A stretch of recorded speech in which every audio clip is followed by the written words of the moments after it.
Imagine waking up in the morning. The world already pulls at you. Notifications demand your attention. People expect answers. Responsibilities wait at your doorstep. And then, without warning, something goes wrong. Your plans unravel. Someone criticizes you. A problem arrives uninvited. Most people react instantly. They complain. They lash out. They allow themselves to be disturbed. And in that very moment, they give away their peace. Epictetus, the great Stoic teacher, would remind us it is not things that disturb us, but our judgments about them. What bothers you is not the event itself, it is the meaning you attach to it. The practice of acting as if nothing bothers you is not about ignoring reality. It is about reclaiming your power. It is about refusing to hand over your peace to the chaos of the world. Why act as if nothing bothers you? Isn't that just pretending? Here lies the Stoic secret. By acting unbothered, you train your mind to become unbothered. Action shapes thought, behavior rewires perception.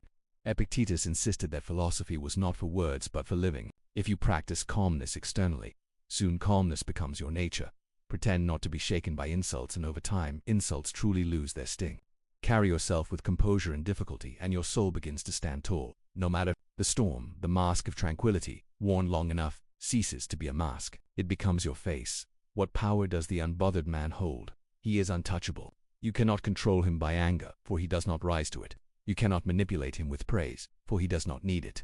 You cannot weaken him with fear, for he has already accepted what lies beyond his control.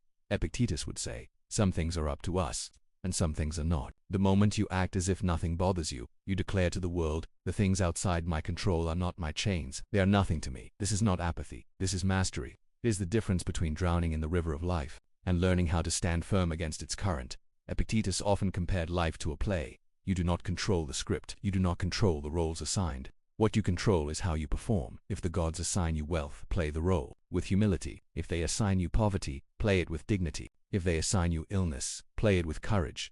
And when the scenes of life bring hardship, you act not as a victim but as one who remains unbothered. You act as if the blows are light. You act as if nothing can penetrate the fortress of your mind.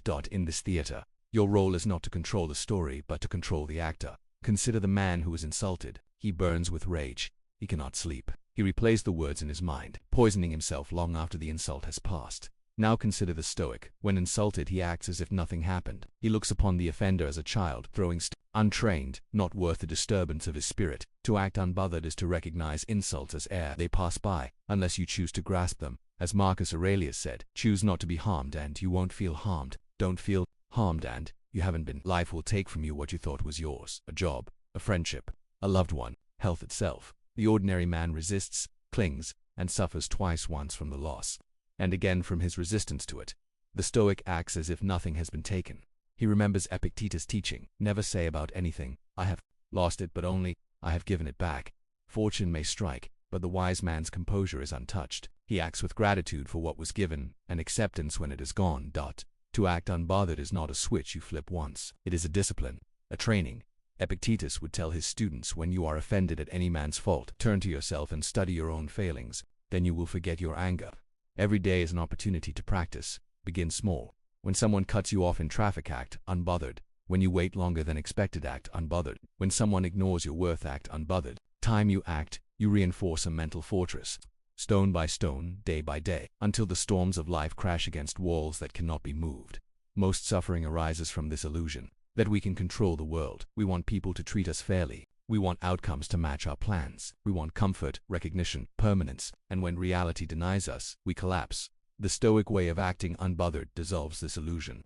You remind yourself, the world is not mine to control. My judgment is, my response is, my mind is. My mind is. By acting unbothered, you break the chains of false control. You accept the world as it is, while mastering the only realm that is truly yours, your inner self. Imagine a lake. The wind blows, but the waters remain calm beneath the surface. The lake does not protest the storm. It reflects, and then it returns to stillness. This is the man who acts as if nothing bothers him. His stillness is not weakness, it's his strength. Stillness is the refusal to be dragged into turmoil. Epictetus would say, if someone succeeds in provoking you, realize that your mind is complicit in the provocation. When you act unbothered, you are not denying the storm. You are choosing to remain the lake. What is victory in life? It is not wealth. It is not status. It is not the applause of men. Victory is freedom.